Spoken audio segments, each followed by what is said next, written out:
Prajwal again is, is doing masters in history from HCU, and he is very importantly holding a very important post. He is the in charge general secretary of Ambedkar Student Association. He also, in fact, was the founder member of Ambedkar Students Association in Fergusson College at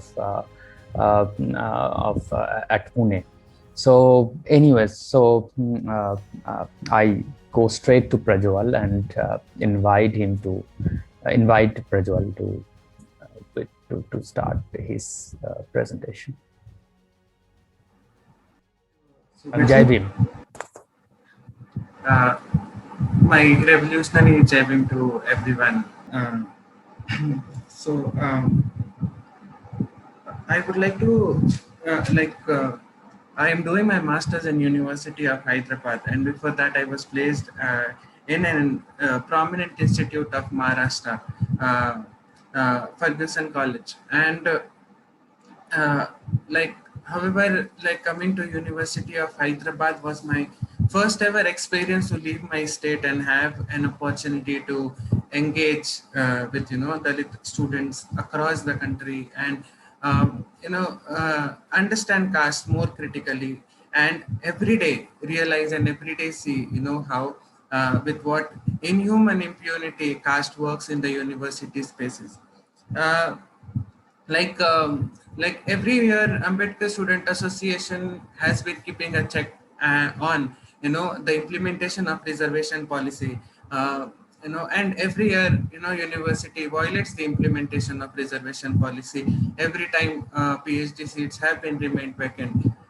When I entered the university, one such protest was the ongoing protest that was immediately when I joined an Ambedkar Student Association was raising it, and I happened to be in that protest. The first, in the confrontation with the departments, with the HODs, and with the faculties, the first ever thing what was coming up was, no, we couldn't find a potential candidate for the seat. That is why we have to leave the seat vacant. uh, those students couldn't qualify the merit. This idea of merit immediately took me to a flashback. I am a second generation Dalit. My mother and my father, both of them are having a secured government job and financially doing quite well. They couldn't seek education the way I can seek, because there were so many insecurities and instabilities. They had to look for a job and stop their education, and that is how they can provide a dignified life to me and an aspiration to me. And I went to English schools, I went to coaching classes, and they could they tried their best to whatever minimal resources we had to pull, and take me to as better institutions as I can go, and the better quality of education they felt I should have. And a kind of training was being undergoing, through which I could speak good English, I could write English, I could read English. uh, so when I realized and when I experienced my journey in University of Hyderabad, qualifying the merit of University of Hyderabad, have my experiences of caste really changed. So, the conclusion is none. My identity as a second generation learner with a stable economic background has been a more provocative identity to them, because I don't qualify their norms of being a Dalit, how they understand a Dalit.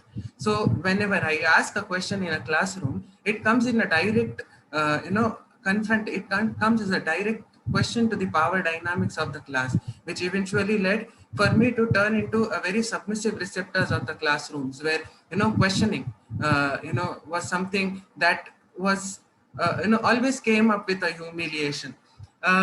Whenever I wanted to choose, like the first ever experience, that was the most disappointing experience, was me writing an assignment for which I was trying to seek help from one of the faculty, and I proposed a subject and I was quite confident over it. But supposingly the subject did not have caste in it.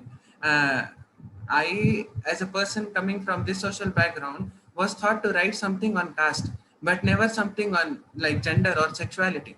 And that is why when I was saying that I will write over this, I was said that can you really do it? I am not sure. So what I was proposed to was to take down the assignment and not to work on that proposed topic. um, Whenever I question myself that this was something that was kind of really very demotivating to me, but still, why did I not question the faculty?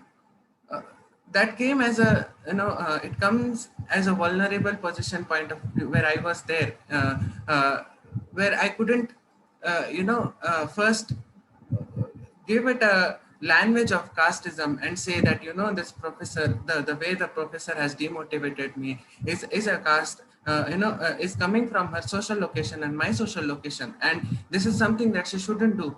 Over the entire experience of being in University of Hyderabad, slowly I realized this came as a constant isolation. The the way friends are approachable to you, your seniors are approachable to you. They work in a very casteist network. Their networks are already solidified with their caste locations. In such a case, I had never had an access to faculties the way my other classmates, upper caste classmates have. I never had an access to my seniors, my PhD scholars, who can guide me through the process and help me, ask me to what to read, how to go forward with my research. So the this way the aspirations and the ambitions through which I can come, through which I come and can secure through the kind of mobilization my family has achieved, is kind of is kind of kept at the bay and watched very critically and not allowed to take forward. And this entire process led me into a phase of isolation, and I couldn't it was a depressing phase, and I couldn't really knew how to go ahead with it. And that was the time when my engagement with Ambedkar Student Association started more and more, and through which I could form I could meet people with my similar experiences of casteism, of dealing with faculties, dealing with this campus. Casteism can, we generally associate with a classroom, but when you are living in a university, it is everywhere, in the public spaces, in your hostel rooms, and it. So and like organization like ASA gave me an organic community which was there, and because of that, I all these experiences of humiliation, discrimination, of loneliness were kind of were heard, and a sense of assertion came through this kind of organization. The way people in this function, the brotherhood, the natural feeling of common sufferings were persistent. When I talk about this, it is really necessary to check and evaluate the history of organizations who have flourished across the campus. ASA itself is an organization who has a deep history of Karam Chedu and Tunduru massacres, through which organizations have developed. Organization like ASATIS, which comes as an impact of Rohit movement, BAPSA. It is very necessary to revive the histories of these organizations, the need of these organizations, and again, not limit them into the political orientation of these organizations, and should be understood as a social movement, as a movement that is guaranteeing a kind of collective security, assertion, a network, a scholastic network, to the students of Dalit and Bahujan communities. With this, I will conclude my this. Thank you, Jai Bhim. Thank you, Prajwal, for sharing your experiences with ASA. Of course, I was back in 2012, 2010 to 12. I was associated with the ASA. Brother Dontha and others were there. So he was then the president of the Students' Union.